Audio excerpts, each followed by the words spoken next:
Sekolah adalah tempatku menimba ilmu, menumpah diri menjadi manusia yang sempurna, mengkader akhlak agar berakhlak mulia, merubah pola pikir agar bijaksana. Kelak, sekolah akan menjadi saksi, dan guru-guru akan menjadi syafaat. Sekolah adalah tempat yang paling penting dalam hidupku. Di sekolahlah aku mengenal huruf dan berhitung, mengukir cita-cita dan meraih prestasi.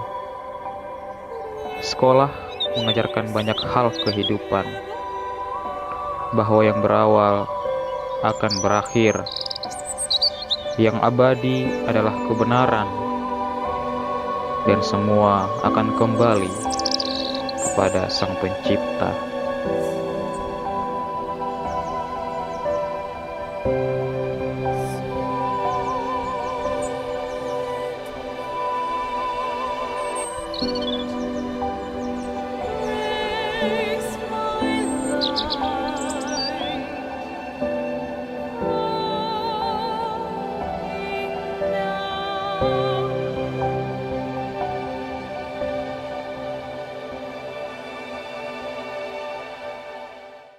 Assalamualaikum warahmatullahi wabarakatuh. Perkenalkan, nama saya Iwan Salih Hamonangan Daulay.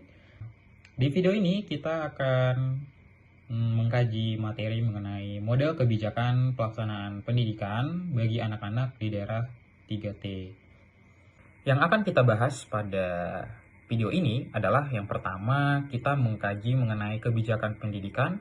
Kemudian yang kedua, kita bahas juga tentang daerah 3T, apa pengertian dan sebagainya. Yang ketiga adalah bagaimana model pelaksanaan pendidikan di daerah 3T. Kebijakan pendidikan itu terdapat input, proses, dan juga output. Nah, proses kebijakan dapat digambarkan sebagai suatu input proses kebijakan adalah isu kebijakan atau agenda pemerintah. Sedangkan proses kebijakan berupa perumusan formulasi kebijakan dan implementasi kebijakan. Isu dan formulasi kebijakan merupakan proses politik yang dilakukan oleh politik elit dan kelompok penekan. Sementara output dari suatu proses kebijakan adalah kinerja kebijakan. Pendidikan merupakan kegiatan yang sangat kompleks. Hampir seluruh dimensi kehidupan manusia terlibat dalam proses pendidikan, baik secara langsung maupun tidak langsung. Dalam proses pendidikan ada unsur politik, ada ekonomi, hukum, sosial, budaya, kesehatan, psikologis, sosiologis, bahkan agama. Bagaimanapun penanganan pendidikan harus mempertimbangkan dimensi-dimensi tersebut agar strategi dan kebijakan yang ditempuh benar-benar mengantarkan Indonesia pada tujuan yang dicita-citakan. Apa itu daerah 3T? Nah, daerah 3T adalah daerah yang tergolong dalam daerah tertinggal, terdepan, dan terluar. Tertinggal berarti memiliki kualitas pembangunan yang rendah, di mana masyarakatnya kurang berkembang dibandingkan dengan daerah lain dalam skala nasional. Lalu dari segi geografis berada di daerah terdepan dan terluar wilayah Indonesia. Lebih jelasnya, daerah 3T itu adalah salah satunya tertinggal, artinya wilayah-wilayah ini menghadapi keterbelakangan ekonomi, sosial, dan infrastruktur. Seringkali wilayah ini mencatatkan angka kemiskinan tinggi, layanan kesehatan, dan pendidikan yang sangat terbatas, serta kesenjangan dalam pembangunan ekonomi. Kemudian adalah terdepan. Nah, ini merujuk pada wilayah-wilayah yang terletak di bagian paling depan. Wilayah-wilayah ini berada jauh dari pusat administrasi dan pusat perkotaan utama. Seringkali wilayah-wilayah ini memiliki akses transportasi seperti jalan raya, pelabuhan, serta bandara yang terbatas sehingga sangat sulit untuk dijangkau. Kemudian yang terakhir adalah terpencil. Nah, ini merupakan wilayah yang termasuk daerah 3T atau wilayah yang berada paling jauh dari pusat administrasi negara atau wilayah terpusat. Wilayah terluar ini kerap memiliki kondisi geografis sulit. Contohnya itu berada di kepulauan terpencil atau pegunungan yang terpencil. Dengan penjelasan tadi, kita dapat mengetahui bahwa daerah 3T mengalami kondisi serba keterbatasan dengan infrastruktur yang terbatas dan kurang berkembang. Kondisi ini jelas sangat berbeda dengan kita yang selama ini tinggal di kota-kota besar, di mana seluruh layanan dan infrastruktur yang kita butuhkan sangat mudah sekali untuk dijangkau.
Ngomong tentang pokok bahasa itu aku dan teman baru. ya Baru. aku dan teman baru.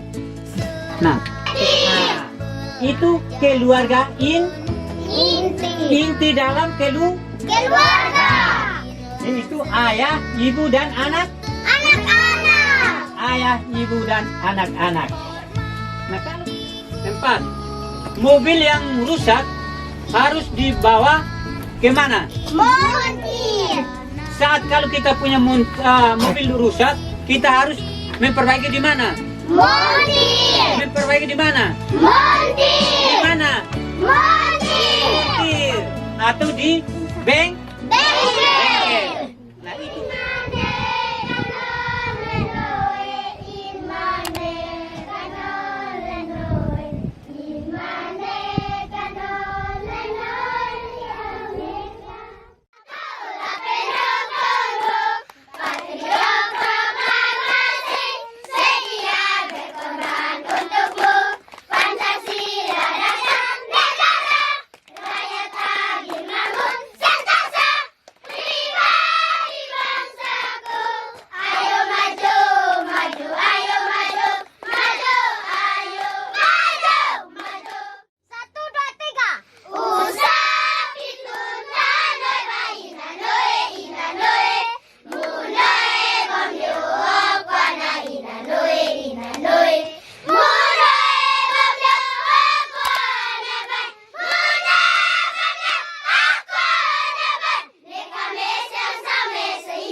Oke, baik, kita lanjut ke pembahasan berikutnya, yaitu mengenai model kebijakan pelaksanaan pendidikan untuk anak-anak daerah 3T.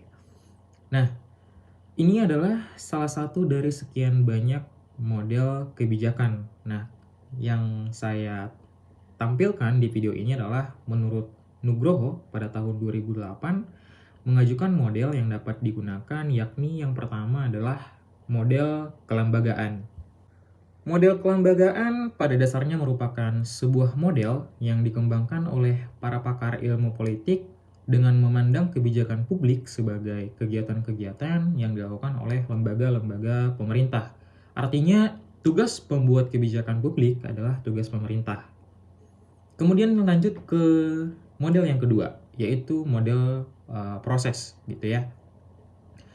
Model proses berasumsi bahwa politik merupakan sebuah aktivitas sehingga mempunyai proses. Artinya, kebijakan publik merupakan proses politik dengan rangkaian kegiatan. Yang pertama, identifikasi permasalahan, kemudian pengembangan program atau kebijakan, dan evaluasi program atau kebijakan. Selanjutnya adalah model teori kelompok. Nah, ini merupakan abstraksi dari proses formulasi kebijakan yang di dalamnya terdapat beberapa kelompok kepentingan yang berusaha mempengaruhi isi dan bentuk kebijakan secara interaktif. Dengan demikian, model ini mengandaikan kebijakan sebagai keseimbangan dari suatu interaksi kelompok-kelompok kepentingan. Lanjut ke model berikutnya adalah model elit. Nah, ini berasumsi bahwa dalam suatu masyarakat terdiri dari kelompok elit yang memegang kekuasaan dan kelompok massa yang tidak memiliki kekuasaan. Rumusan kebijakan merupakan preferensi politik dari para elit yang berkuasa sehingga apabila terjadi formulasi dapat dimaklumi sebagai kelemahan pendekatan model tersebut. Kemudian, model rasional. Model ini menganggap bahwa kebijakan publik sebagai maksimum social gain, yang berarti pemerintah sebagai pembuat kebijakan harus memilih kebijakan yang memberikan manfaat optimum bagi masyarakat. Dikatakan rasional karena memperhitungkan biaya dan manfaat yang dicapai. Oleh sebab itu, model ini lebih menekankan pada aspek efisiensi atau aspek ekonomis.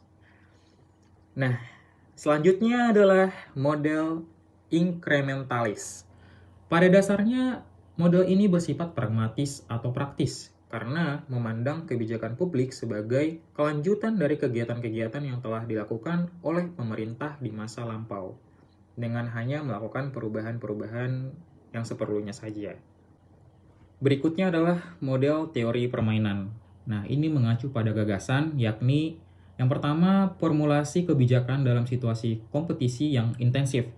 Kedua, para aktor berada dalam situasi pilihan yang tidak independen ke dependen, melainkan situasi pilihan yang sama-sama bebas atau independen. Oleh sebab itu, konsep penting teori permainan ini adalah strateginya defensif, yaitu kebijakan yang paling aman bukan yang paling optimum.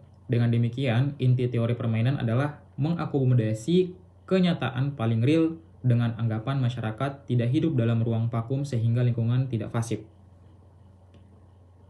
Kemudian model pilihan publik. Dalam pembuat formulasi kebijakan berakar dari teori ekonomi, pilihan publik yang berasumsi manusia adalah homo economicus yang memiliki kepentingan-kepentingan yang harus dipuaskan. Setiap kebijakan publik yang dibuat pemerintah harus merupakan pilihan publik yang menjadi pengguna. Artinya, proses formulasi kebijakan melibatkan publik melalui kelompok-kelompok kepentingan, sehingga model ini bersifat demokratis. Selanjutnya adalah model sistem. Dalam formulasi kebijakan, mengandalkan bahwa kebijakan merupakan hasil atau output dari sistem politik. Proses formulasi kebijakan berdasarkan sistem politik mengandalkan masukan dari tuntutan dan dukungan dari kelompok-kelompok kepentingan. Selanjutnya adalah model demokratis. Ini menitikberatkan pada pengambilan keputusan harus sebanyak mungkin mengkolaborasi suara dari stakeholders.